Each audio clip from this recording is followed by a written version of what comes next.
अनेन देवान भावयत, हा जो बहिर्याग आहे, हा जो यज्ञ आहे, हा जो आचार आहे, यांनी या आचारानं तुम्ही देवलोकांना काय करा, भाव येतं, म्हणजे त्यांच्या ठिकाणी भाव धरा. ते देवा वह भावयंतु, आणि ते देवलोक तुम्हाला भावयंतु, तुमच्यावर भाव धरतील, म्हणजे त्याप्रमाणे फळ देतील. तुम्ही त्यांची भक्ती करा, ते तुम्हाला फळ देतील. हा आदेश माया आपल्या सगळ्या लोकांना देत आहे. आणि असं म्हणतात, आदी मानव इथून झाला, तिथून झाला, गोरिलापासून झाला, परंतु गीताशास्त्रप्रमाणाने प्रजापती प्रजासृष्टवा डायरेक्ट 12-12 वर्षाचे किंवा 9-9 वर्षाचे आयतेच मनुष्यदेह रचून ही सृष्टी रचना केलेली आहे. त्याचप्रमाणे आपापल्या कर्मभोगाप्रमाणे जे नरकफळं आहेत ते मनुष्यदेहाखालूचे जन्म असतात.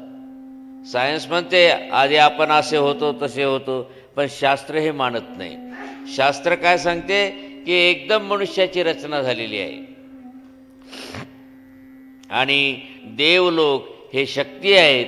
या शक्ती त्या जो त्या शक्तीची आराधना करल, ज्या देवलोकांची आराधना करल, ते देवलोक त्यांना त्याप्रमाणे फळं देत असतात.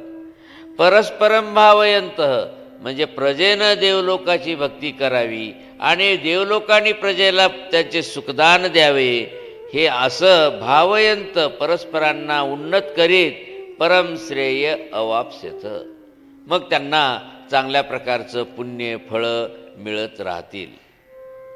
अशा प्रकारे प्रजापतीनं सांगितलेलं आहे.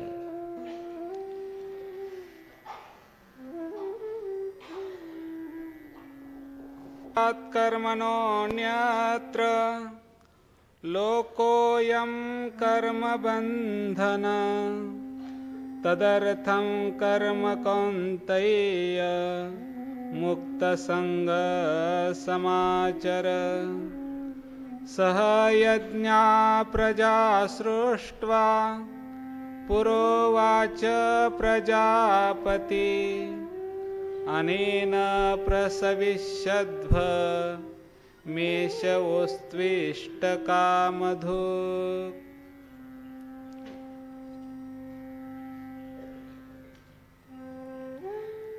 मागच्या श्लोकात सांगितलेलं आहे की धार्मिक क्रिये व्यतिरिक्त जे काही कर्म केले जातात ते बंधनाला कारणीभूत असतात.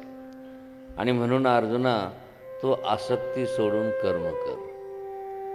कारण धार्मिक कार्य हे तुम्हाला ऊर्ध्वगतीला नेणारे आहेत, आणि त्या व्यतिरिक्त कर्म जे असतात ते अधोगतीला नेणारे असतात. असा दोन्ही कर्मामधला फरक असतो. आणि ऊर्ध्वगतीला नेणाऱ्या कर्मामध्ये सुद्धा काही कर्म पुन्हा पुन्हा पतन होणारे असतात, पुण्य संपल्यानंतर खाली पाडणारे असतात. तर काही पुण्य म्हणजेच की ते वर मायेपर्यंत पोहोचणारे असतात, आणि परमेश्वराचे कर्म ते निष्काम कर्म. आणि म्हणून मुक्त संग समासर, तू मुक्त होऊन आसक्ती रहित तू कर्म कर. आता असं सांगितल्यानंतर पुढे परमेश्वराने आपली सृष्टी रचना करताना त्यांची जे मुख्य शक्ती माया, तिला आदेश देऊन सृष्टी रचना करविलेली आहे. आणि म्हणून असं म्हणतात, पुरा सहयज्ञा प्रजा सृष्ट्वा. पूर्वी यज्ञासह म्हणजे प्रत्येक युगीच्या बहिर्यागासह सृष्ट्वा म्हणजे ही प्रजा निर्माण करून, प्रजा सृष्ट्वा प्रजापती उवाच, म्हणजे त्या मायेनं असं सांगितलं, अनेन प्रसविष्यध्वम, या युगधर्माद्वारा, या बहिर्यागाद्वारा तुम्ही आपली उन्नती करून घ्या. म्हणजे ही सृष्टी व्यवस्था. तुम्ही आपली उन्नती करून घ्या. ज्या योगीचा जो आचार असेल तो आचरला म्हणजे त्या योगावर ज्या देवतेंचं अधिष्ठान आहे, ज्यांची सत्ता आहे, तिच्या सुखापर्यंत तो जाऊ शकतो.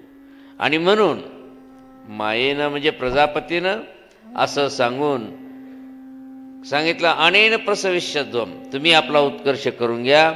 एष वह इष्टकामधुक असतो. आणि तो बहिर्याग, तो आचार तुम्हाला तुमची इच्छापूर्ती करणारा, भोग देणारा हो. मग पुढे देवान् भावयतानेन ते देवा भावयन्तु परस्परं भावयन्त श्रेयपरमवाप्स्यथ.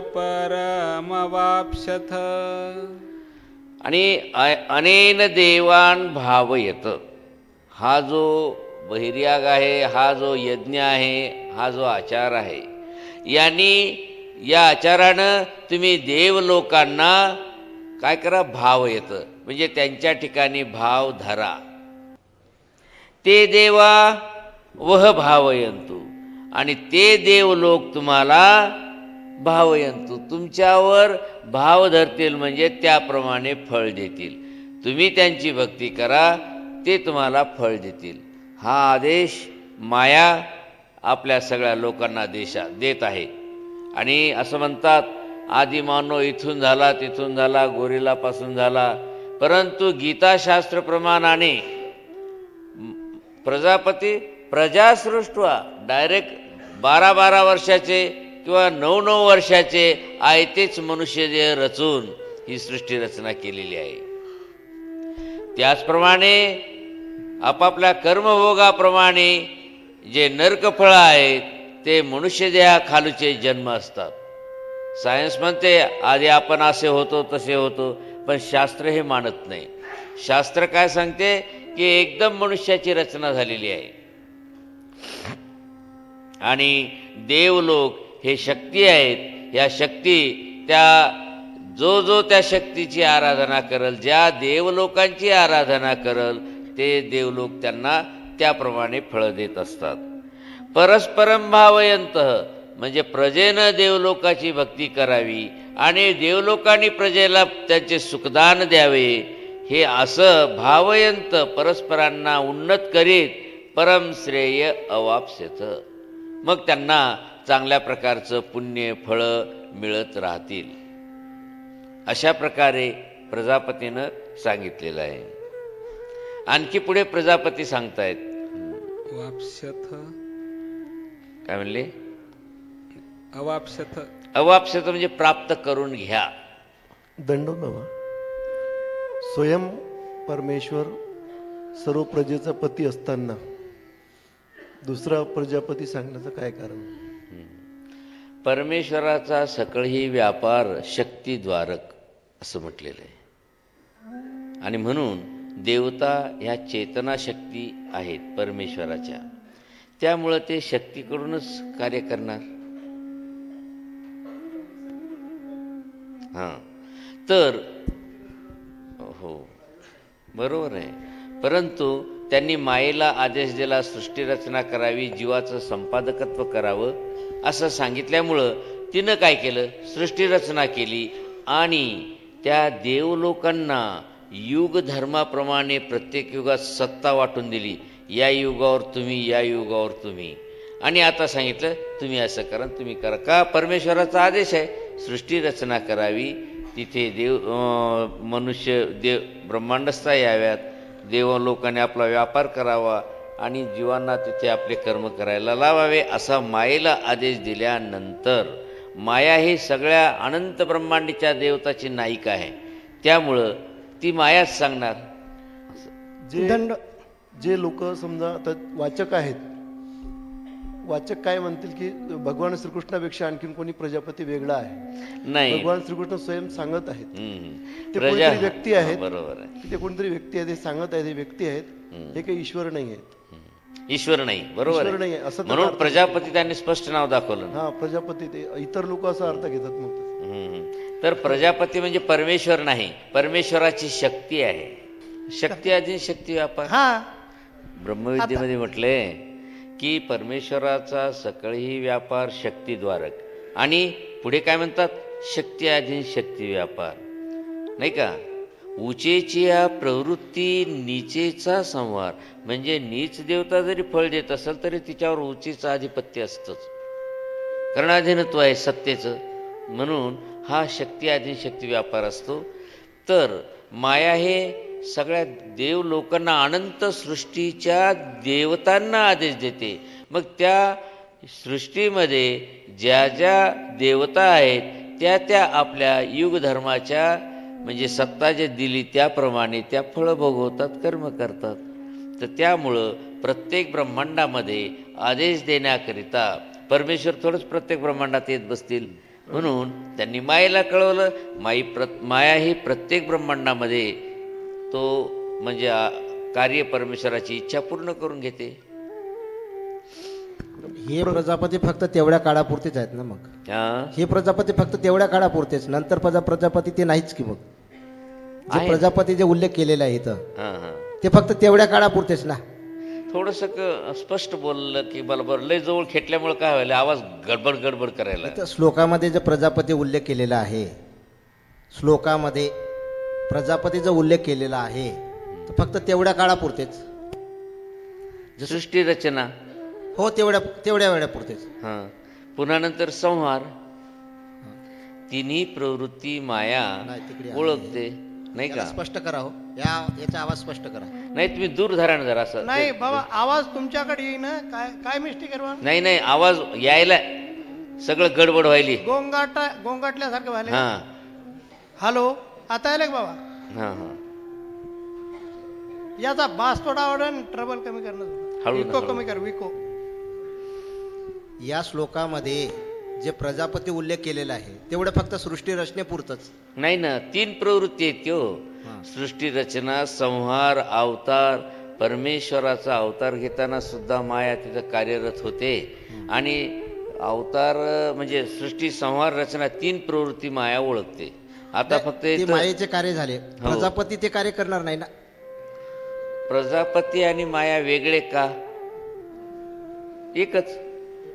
ही अनेक प्रजेची पती कोण? माया.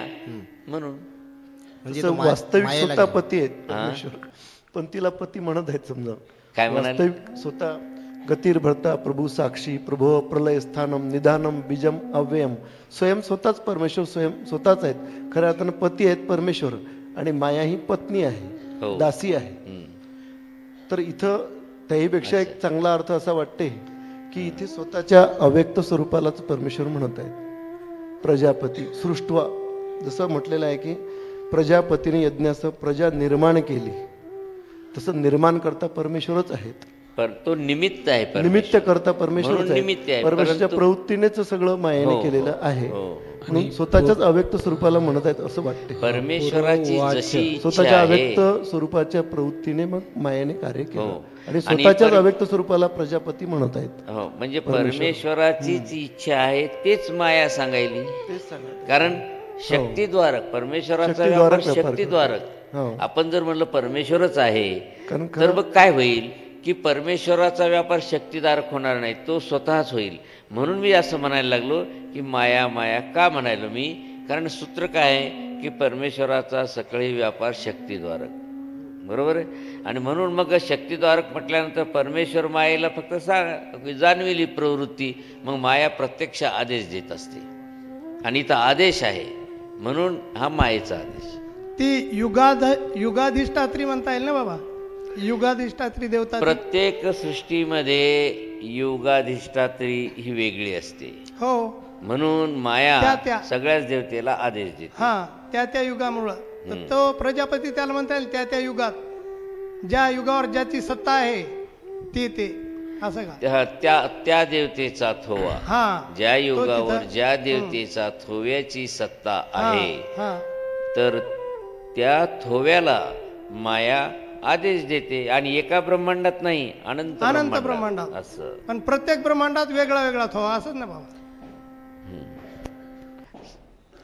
यज्ञासह प्रजा यज्ञासह म्हणजे बहिर्यागासह, धार्मिक कार्यासह. नाही, परमेश्वर कसे हा हा, होतील असं. म्हणून परमेश्वर नाही, बरोबर आहे. कारण परमेश्वर का नाही, आणि परमेश्वर फक्त आपलं सांगतील यज्ञासह कशाला, नाही का. आणि पुरोवाच्य पुरा उवाच, आणि त्यांनी सांगितलेलं आहे. कोणाला सांगितलं? जीवांना सांगितलं आणि देवतांना पण सांगितलं, असं म्हणावं लागेल मग. पूर्वी सृष्टीच्या आरंभी यज्ञासह म्हणजे कर्मासहित प्रजा निर्माण करून या कर्माने वृद्धीला प्राप्त व्हा, हे कर्म तुम्हाला पुरा म्हणजे काय? अभिलाषित. पुरा म्हणजे काय? सृष्टी आरंभी म्हणतात. कल्पाच्या पुरा पूर्वी. म्हणजे पूर्वी सृष्टीच्या आरंभी असा अर्थ केला. पुरा म्हणजे कल्पाच्या आरंभी, म्हणजे हो. मूळ सृष्टी. मूळ सृष्टी, कल्पाच्या आरंभी हो, असं है मूळ ना? सृष्टी.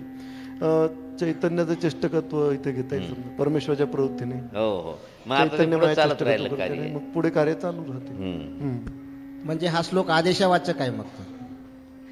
नाही, म्हणजे इथं जे प्रवृत्ती समजा- वाचक म्हणा ना. हा प्रवृत्तीवाचक. हा, परमेश्वराची प्रवृत्ती प्रवृत्ती अशी इथं होती, म्हणजे फक्त ती प्रवृत्ती मायेनं झाली. कार्यात आणली.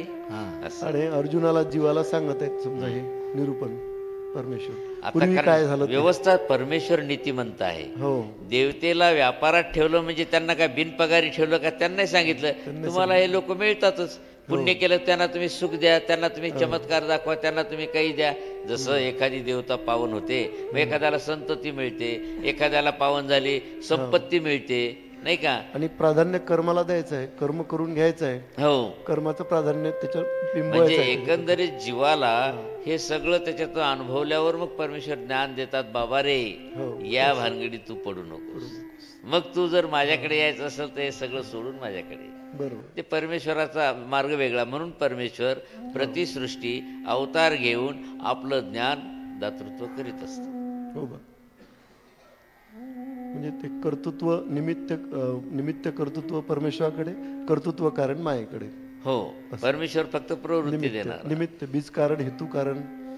पण परमेश्वराची प्रवृत्ती पाहणं कशी आहे की देवतांना सुद्धा ठीक आहे तुम्ही तुमचं घ्या, प्राधान्य देते. हा. प्रजापती तिला म्हणजे एवढी मोठी हे केली ना, हो. उपमा केली तिला. ठीक आहे बाबा. हा. नाही, जसं आता युगारंभी, कृतयुगारंभी, कृतयुगाची सुरुवात झाली, मग मायाच करते ना. माया जन्म येते, 9 महिन्याचे बालक, आणि मग ते 12 वर्ष झाल्यानंतर आत्मोपास्ती उपतिष्ठिते. आणि एक प्रकार कर्मराठीचं ते ईश्वरच आहे.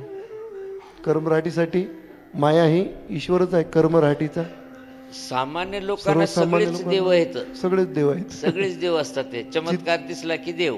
चितब्रह्म सगळीकडेच पसरलेला आहे.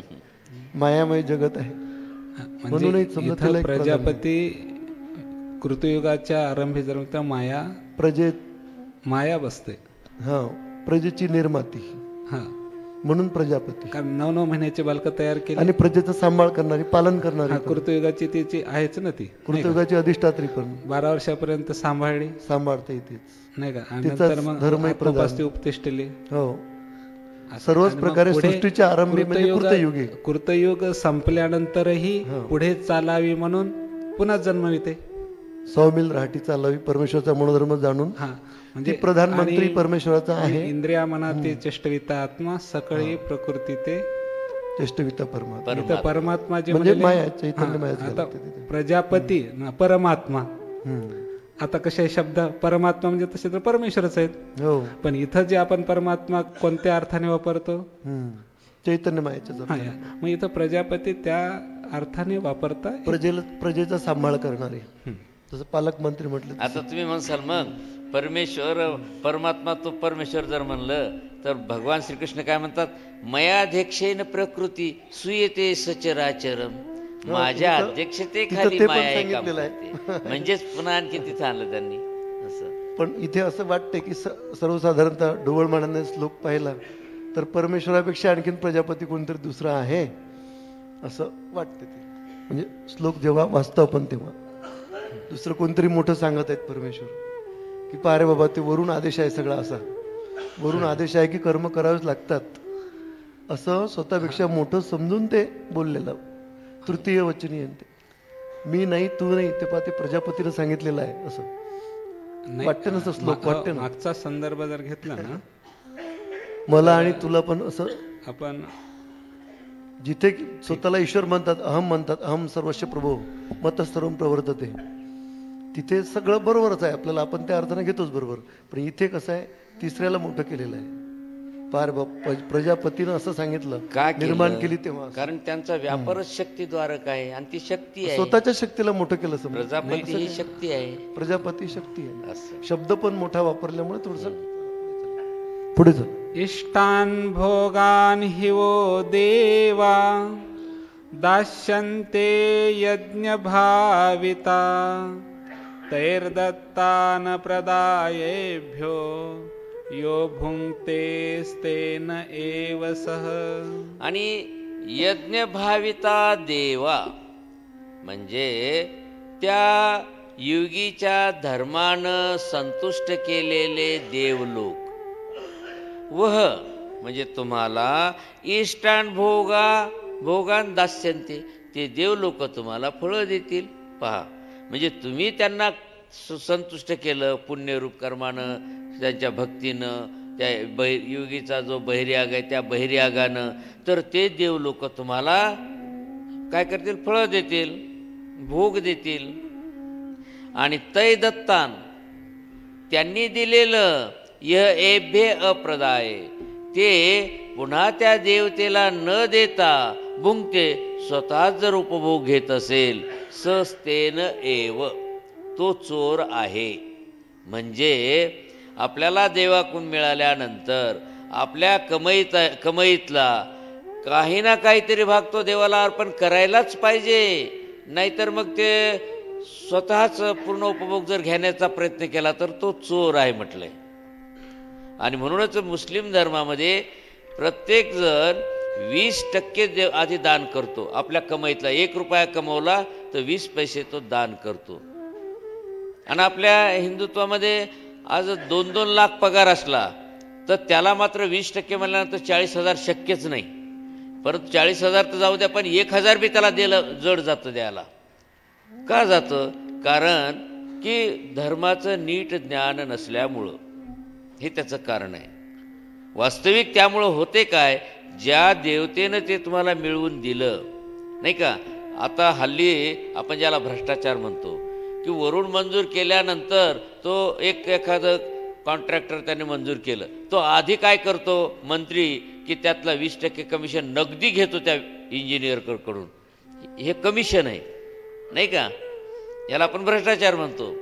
आणि देवलोकांचं असं आहे, ते मागतात काय, मागून मानलं तर तुम्ही त्यांची पूजा अर्चा यज्ञ ते तुम्ही करा म्हणतात, म्हणजे भक्ती करा म्हणतात. म्हणून ते तुम्ही त्यांना ते करायला पाहिजे, मग ते तुम्हाला फळं देत राहतील. यज्ञशिष्टाशिना संतो मुच्यन्ते सर्व किल्बिषये भुंजते ते त्वघं पापा ये पचन्त्यात्मकारणात्. आणि यज्ञशिष्टाशिनः संत मग त्या धार्मिक कार्यातून उरलेलं अन्न किंवा जे काही उरलं असेल ते सर्व किल्बिषय मुच्यन्ते ते पुण्य तुमच्या पापाला, तुमचं जे पाप आहे ते नष्ट करील. कशातलं पाप? त्या बहिर्यागामध्ये घडलेलं पाप. समजा तुम्ही शेती केली, शेती करताना फवारणी केली, फवारणी केल्यानंतर जीवजंतूंना तुम्ही मारलं, तर जर समजा त्या उत्पन्नातलं काहीच दान केलं नाही तर मात्र तुमच्या माथी त्या हिंसेचं पाप पण बसलं. म्हणून त्यासाठी आपल्या उत्पन्नातला काही भाग तो पुन्हा त्या धार्मिक कार्याला वापरला पाहिजे. कारण त्यात जे होणार, एक कार्य करताना दुसरं कार्य तयार होते. त्यांनी मग चांगलं कार्य करायला लागला, पण त्याच्यामध्ये आता हे किडा जीवजंतू त्याला मारावे लागतात, फवारणी करावी लागते आणि मग त्याचं पाप कोण भोगणार? म्हणून त्यासाठी परत त्या मिळालेल्या दान याच्यातून फळातून आपण काही भाग धार्मिक कार्यासाठी खर्च करायचा असतो. दंडोत बाबा, आता आपल्या शास्त्रामध्ये सांगितलेलं आहे की यज्ञयाग जे करतात तर त्या यज्ञयागात पहिल्यांदा जी हिंसा होते ती हिंसारूप पहिल्यानं भोगवला जाते आणि नंतर संत कर्म भोगवले जात आहे. मग यज्ञ करताना तो त्या देवतेच्या प्राप्तीसाठीच केला त्यांनी, पण मग ते अगोदर त्याला असंत का भोगवतात हे जर तिथं न्याय लावला. ती व्यवस्था आहे. देवता निकृष्टा निर्यदायका म्हटलेला आहे. मग हे दान पण हा संसारातलं जो दान करायला आहे, हा पण तुम्ही काम केल्यानंतर तुम्हाला मिळणारा नफा नंतर असतो, परंतु काम मिळण्यासाठी अगोदरचं कमिशन तर नगदीच द्यावं लागतं. का ते काम झाल्यावर देतं का? अगोदरच द्यावं लागते. विधीतील हिंसा असेल तर ती क्षाम्य असते. ते स्वतंत्र भोगावं लागत नाही, त्या फळामध्येच आहे भोग, त्या मिश्र भोग. आंतिक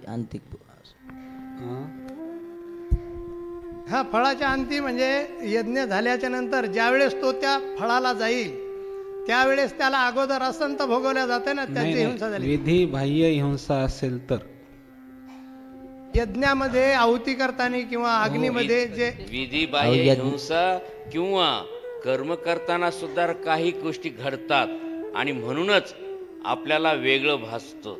हा कशा गोष्टी असतात? समजा तुम्ही एखाद्या आराध्य देवतेची पूजा करायला लागली, कोणाची?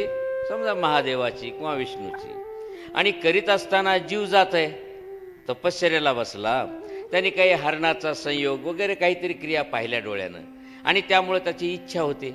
पहा, साधना करायला देवाची आराधना, महादेवाची किंवा कोण्याही देवतेची, आणि त्यामध्ये त्याला काय झालेली आहे? वासना निर्माण झाली. आणि वासनेची जेव्हा तो कृती करतो, परिणाम काय होतो? साधनी घडलेलं साध्य उमटतंय. मग जेव्हा तो त्या देवतेच्या फळामध्ये जातो, म्हणजे समजा महादेवाच्या शरीरामध्ये फळिया होऊन बसतो, कशासाठी? सुख घेण्यासाठी. पण त्या ठिकाणी त्याला ते पुन्हा उचंबळा येतो आणि म्हणून लोकांना काय वाटतंय, असा कसा महादेव याच्या मागं लागला? त्या देव लोकाला गरज नाही आहे तुमच्या त्या सुखाची, परंतु लोक मात्र भामावून जातात. देव लोक असे काय माणसाच्या मागं लागले नाही का? महिलेच्या अहिल्याचं जसं विष्णूनं पातीवर ते भंगवलं, हे लोकांना माहीत नसतंय. वास्तविक देव लोकांना गरज नाही त्या सुखाची, परंतु त्याच्या ब्रह्मांडसेमध्ये जो असलेला सुख भोगणारा फळिया, त्याला ती वासना होते आणि ती वासना पूर्तीसाठी देवता खाली येते. ती देवता खाली येते कशासाठी? तिच्यामध्ये असलेला फळिया त्याचे ते उचंबळे असतात. परंतु अज्ञान लोक म्हणतात देवच लोक असे करायले, विनाकारण त्या महादेवावर विनाकारण त्या विष्णूवर आक्षेप देत बसतात. असं नाही आहे. ते त्यातलं रहस्य आहे तो त्याच्यामधला जो फळिया आहे तो फळिया तसे कार्य करतो आणि म्हणून ती देवता तसं करायलेली आपल्याला दिसते.